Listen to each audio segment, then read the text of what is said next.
আসসালামু আলাইকুম এভরিওয়ান, সবাইকে স্বাগত জানিয়ে আজকের লেকচার শুরু করছি। আজকে যে বিষয়টা নিয়ে আমি আলোচনা করতে যাচ্ছি সেটি হচ্ছে ভূগোলের অত্যন্ত গুরুত্বপূর্ণ একটা বিষয়, অক্ষরেখা, দ্রাঘিমা রেখা ও গুরুত্বপূর্ণ রেখাসমূহ। যখনই আমরা ভূগোলের কথা বলবো তখনই এই রেখাগুলো আমাদের জানা বা এই রেখা সম্পর্কে একটা স্পষ্ট ধারণা রাখা আমাদের খুবই গুরুত্বপূর্ণ।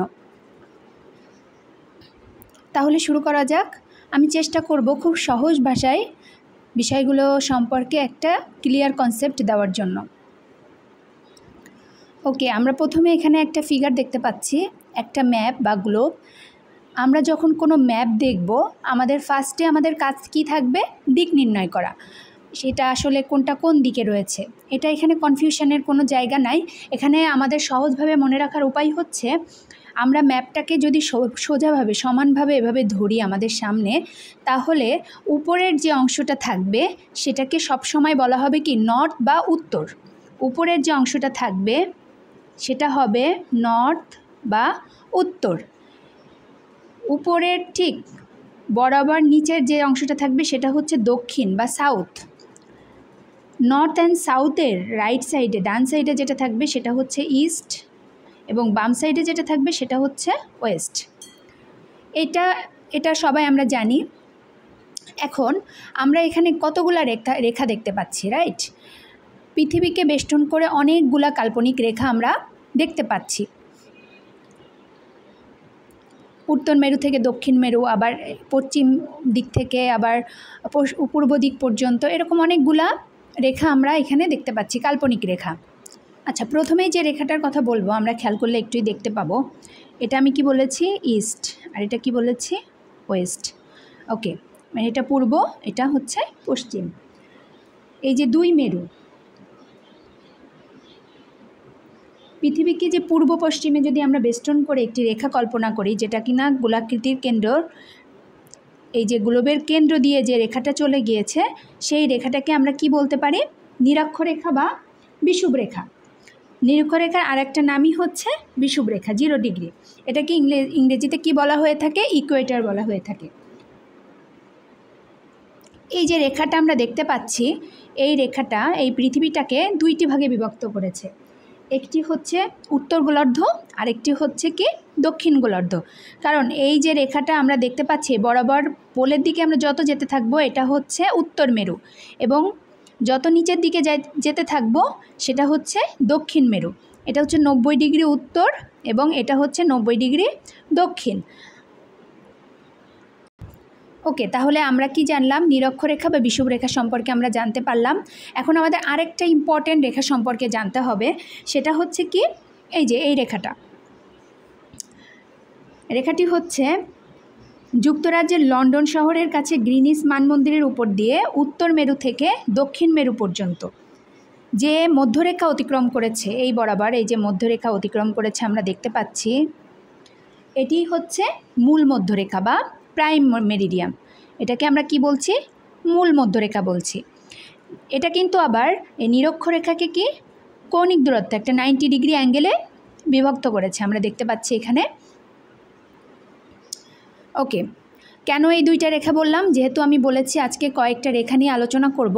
অক্ষরেখা এবং দ্রাঘিমা রেখা সম্পর্কে জানতে হলে আমাদেরকে অবশ্যই এই দুইটা রেখা সম্পর্কে আমাদের একটা ক্লিয়ার ধারণা জানতে হবে। তাহলে আমরা বুঝলাম নিরক্ষরেখা কী, বিষুবরেখা কী এবং মূল মধ্যরেখা কী কী। তাহলে এখন আসা যাক অক্ষরেখা এবং দ্রাঘিমা রেখা বলতে আমরা কি বুঝি, এটা কেন আমাদের জানতে হবে। কারণ ভূগোল যখন আমরা পড়ি আমাদের সবার আগে কোশ্চেন আসে যে কেন আমরা এটা পড়ব, কেন কোশ্চেন আমাদেরকে আসতেই হবে ভূগোল জানতে হলে। সো কেন আমরা জানবো, রাইট?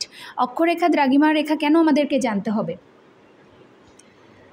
কারণ আমরা যদি কোনো একটা লোকেশান জানতে চাই, অবস্থান, কোনো একটা বস্তু বা কোনো একটা দেশের কান্ট্রির লোকেশান যদি আমি এক্স্যাক্ট জানতে চাই বা অ্যাবসুলেট লোকেশান জানতে চাই, তাহলে আমাদেরকে অবশ্যই কী করতে হবে? অক্ষরেখা এবং দ্রাঘিমা রেখা সম্পর্কে একটা ক্লিয়ার কনসেপ্ট থাকতে হবে, না হলে কিন্তু আমরা এক্স্যাক্ট লোকেশান বলতে পারবো না।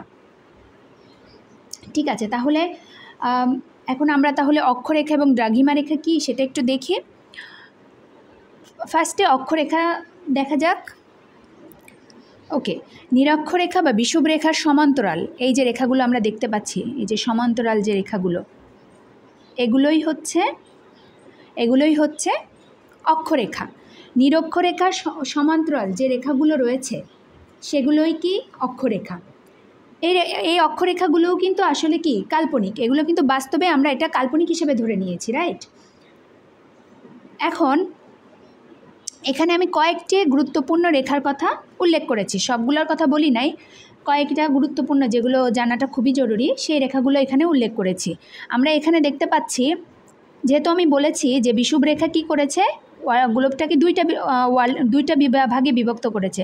উপরের যেটা সেটাকে আমরা কি বলেছি উত্তর গোলার্ধ, এবং নিচের অংশটাকে কি বলেছি দক্ষিণ গোলার্ধ। তাহলে এখানে যদি আমি 23.5 ডিগ্রি আমি এই রেখাটার কথা চিন্তা করি, 23.5 ডিগ্রি উত্তর হবে, আবার নিচে যেটা থাকবে 23.5 ডিগ্রি দক্ষিণ। এই রেখাটাকে কি বলা হয় কর্কট ক্রান্তি রেখা, এবং নিচের যেটা 23.5 ডিগ্রি দক্ষিণ সেটাকে বলা হয় মকর ক্রান্তি রেখা। সেম ওয়েতে আরেকটি রেখা যেটা 66.5 ডিগ্রি, এটাকে কি বলা হয় উত্তর। 66.5 ডিগ্রি উত্তর কি বলা হবে সুমেরুবৃত্ত, এবং দক্ষিণকে বলা হবে কুমেরুবৃত্ত, ঠিক আছে। আর একেবারে 90 ডিগ্রি মানে 90 ডিগ্রি উত্তরকে বলা হবে উত্তর মেরু, এবং 90 ডিগ্রি দক্ষিণকে বলা হচ্ছে কি দক্ষিণ মেরু। এই হলো ইম্পর্টেন্ট কয়েকটা রেখা আমি অক্ষরেখা সম্পর্কে এখানে উল্লেখ করেছি। আমার মনে হয় অক্ষরেখা সম্পর্কে সবার আইডিয়া কনসেপ্ট ক্লিয়ার হয়েছে। এখন অক্ষাংশ কি? অক্ষাংশ আসলে এই যে আমরা যে নিরক্ষরেখা বা বিষুবরেখা দেখতে পাচ্ছি, এখান থেকে নিরক্ষরেখা থেকে উত্তর বা দক্ষিণে, এই যে উত্তর বা দক্ষিণে এই দিকে অথবা এই দিকে, এটা হচ্ছে উত্তর, এটা হচ্ছে দক্ষিণ। এটা দক্ষিণ বরাবর যদি আমি কোনো একটা চাপ আঁকি, কোনো স্থানের কৌণিক দূরত্ব যেটা সাপোজ এটা 30 ডিগ্রি যদি হয়ে থাকে, 30 ডিগ্রি নর্থ যদি হয়ে থাকে, তাহলে এটাই হচ্ছে অক্ষাংশ। আর যদি এটা হয়ে থাকে তাহলে এটা কি 30 ডিগ্রি সাউথ, এটা হচ্ছে দক্ষিণ দিকে, রাইট। তাহলে এটাই হচ্ছে কি অক্ষাংশ। তাহলে অক্ষরেখা অক্ষাংশ আমরা বুঝতে পেরেছি। এখন আমরা কি করব, আমরা এখন দ্রাঘিমা রেখায় চলে যাব। ওকে, দ্রাঘিমা রেখা কি? দ্রাঘিমা রেখাকে ইংরেজিতে কি বলা হয়ে থাকে লংিটিউড বলা হয়ে থাকে। নিরক্ষরেখাকে, এই যে নিরক্ষরেখা, এই একটা নিরক্ষরেখা আমরা দেখতে পাচ্ছি, এটাকে কি ডিগ্রি মিনিট ও সেকেন্ডে ভাগ করে প্রত্যেক ভাগবিন্দুর এটাকে যদি আমরা ডিগ্রি মিনিট এবং সেকেন্ডে ভাগ করি, তাহলে প্রত্যেক ভাগবিন্দুর উপর থেকে প্রত্যেক ভাগবিন্দুর উপরে যদি উত্তর মেরু থেকে দক্ষিণ মেরু পর্যন্ত যে সমস্ত রেখা কল্পনা করা হয়ে থাকে সেগুলোকে আমরা কি বলবো, সেগুলোকে আমরা বলবো দ্রাঘিমা রেখা। আমি যেমন বলেছিলাম যে নিরক্ষরেখার ক্ষেত্রে কি করেছে বিষুব রেখাটা, নিরক্ষরেখা পৃথিবীটাকে দুইটা গোলার্ধে ভাগ করেছে, একটা হচ্ছে উত্তর গোলার্ধ আর একটি হচ্ছে দক্ষিণ গোলার্ধ। সেম ওয়েতে এই যে আমরা দেখতে পাচ্ছি এই যে মূল মধ্যরেখা বা প্রাইম মেরিডিয়ান, এটা কিন্তু গোলকটাকে দুইটা ভাগে বিভক্ত করেছে। একটা কি পূর্ব গোলার্ধ, এপাশেরটাকে বলা হয় পূর্ব গোলার্ধ, আর এপাশেরটাকে বলা হয় পশ্চিম গোলার্ধ। তাহলে এই যে আমরা দেখতে পাচ্ছি এগুলো হচ্ছে দ্রাঘিমা রেখা, ঠিক আছে। এই দ্রাঘিমা রেখা কিন্তু প্রত্যেকটা কিন্তু কি অর্ধবৃত্ত, এগুলো সবই হচ্ছে প্রত্যেকটা অর্ধবৃত্ত, এবং এই একটা জোন থেকে আরেকটা দূরত্ব হচ্ছে 111 কিলোমিটার, 111 কিলোমিটার, ঠিক আছে। ওকে, এখন এই মধ্যরেখা যদি 0 ডিগ্রি হয়, তাহলে আমরা যদি এই বরাবর যেতে থাকি, এটা অবশ্য এই দ্রাঘিমাংশ নিয়ে আমরা পরবর্তীতে ক্লাসে আরও ডিটেইলি ডিসকাস করব, তারপরে একটু সামান্য ধারণা দিয়ে দিচ্ছি।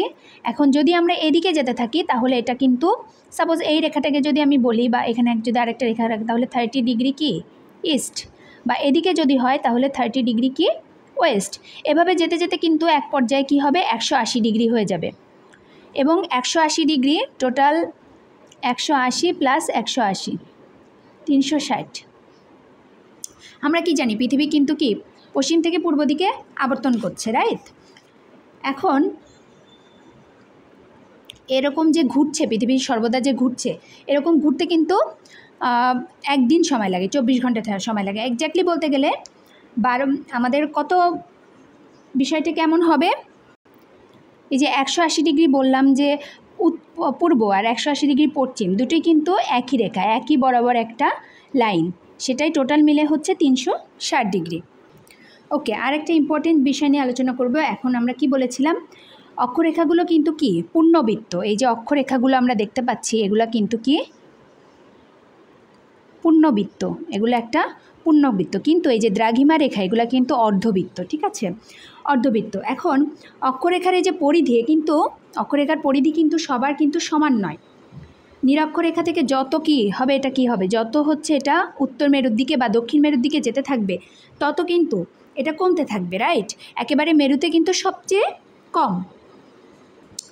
এখন আমরা যদি বলি এই যে অক্ষরেখার কোণের সমষ্টি কত, সমষ্টি কিন্তু 360 ডিগ্রি। কীভাবে, এখানে যদি আমরা প্রত্যেকটাকে কিন্তু 90 ডিগ্রি 90 ডিগ্রি 90 ডিগ্রি 90 ডিগ্রি, আমরা জানি কি চার কোণের সমষ্টি কিন্তু কত, 360 ডিগ্রি, ঠিক আছে। ওকে, তাহলে কিন্তু আমরা আজকে কি পড়লাম, আজকে আমরা কিন্তু বেসিক অক্ষরেখা, দ্রাঘিমা রেখা এবং গুরুত্বপূর্ণ রেখা সম্পর্কে আলোচনা করলাম। পরবর্তীতে এই দ্রাঘিমা রেখা রিলেটেড যে ম্যাথগুলো রয়েছে বা দ্রাঘিমা রেখা কিভাবে আমরা কোণের সমষ্টিগুলো কিভাবে আমরা বের করতে পারি, বা আমাদের সময় কিভাবে চেঞ্জ হচ্ছে, আমাদের কিভাবে সময় পরিবর্তিত হচ্ছে, কেন আমাদের পূর্বে গেলে টাইম একরকম এবং পশ্চিমে গেলে টাইম অন্যরকম, এগুলোও কিন্তু আমরা পরবর্তীতে ধাপে ধাপে পড়ব এবং এগুলা আলাদা একটা ক্লাসে আমি ডিসকাস করব, ডিটেইলি আলোচনা করব। এখন আমি যে কথাগুলো বলেছি এগুলো কিন্তু সব কেউ যদি চায় আমার ভিডিওটা দেখে নোট ডাউনও করে রাখতে পারে, কিন্তু পরবর্তীতে অনেক উপকারে আসবে। এবং কারোর যদি কোনো কোশ্চেন থেকে থাকে তাহলে কমেন্ট বক্সে কোশ্চেন করলে আমি পরবর্তীতে রিপ্লাই দিয়ে দিব। আমার ভিডিওটি যদি ভালো লেগে থাকে তাহলে please subscribe my channel. Thank you.